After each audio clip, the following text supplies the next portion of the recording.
അപ്പോൾ ഈ ചെമ്മണ്ണൂർ ഗ്രൂപ്പിനെ പറ്റി പറയുമ്പോൾ എനിക്കൊരിക്കലും ചെമ്മണ്ണൂർ ഗ്രൂപ്പിൽ വർക്ക് ചെയ്യുന്ന സ്റ്റാഫിനെ പറ്റി പറയാതെ പോകാൻ പറ്റില്ല. കാരണം പലപ്പോഴും പല സ്ഥാപനങ്ങളിലും ഇപ്പോൾ അവർക്ക് സ്റ്റാഫിനെ പേടിയോ അല്ലെങ്കിൽ അവരെ വിശ്വാസമില്ല, അവർ സ്റ്റാഫിന് വിശ്വാസമില്ല. പക്ഷേ ഇവിടെ ചെമ്മണ്ണൂർ ഗ്രൂപ്പിൽ വന്ന സമയത്ത് അത് നേരെ തിരിച്ചാണ്, സ്റ്റാഫാണ് മെയിൻ. എന്താണ് ബോച്ചയുടെ ഒരു മന്ത്രം, ഈ സ്റ്റാഫിനെയൊക്കെ ഇങ്ങനെ കൂടെ നിർത്തുന്ന ഒരു മന്ത്രം എന്താണ്? നമ്മളിപ്പോ ജീവിക്കുന്നത് ഓക്സിജൻ ശ്വസിച്ചിട്ടാണ് എന്ന് പറഞ്ഞ പോലെ ഒരു ബിസിനസിന്റെ ഓക്സിജൻ ജീവനാണ് സ്റ്റാഫ്.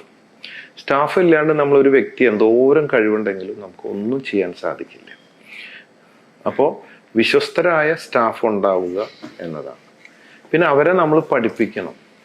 അവരെ പഠിച്ചിട്ട് അവർ ഇത് ചെയ്യാൻ നമ്മൾ സപ്പോർട്ട് ചെയ്യണം. അവർ ചെയ്യണം സിസ്റ്റമാറ്റിക് ആയിട്ട്. ഇപ്പം ഞാൻ മാത്രം ചെയ്യുകയാണെങ്കിൽ ഒരു കടയിട്ടിട്ട് ഞാൻ ഇരിക്കേണ്ടി വരും. ഈ 17 തരം ബിസിനസ്സുകൾ ചെയ്യുമ്പോൾ, പല രാജ്യത്ത് ബിസിനസ്സുകൾ ചെയ്യുമ്പോൾ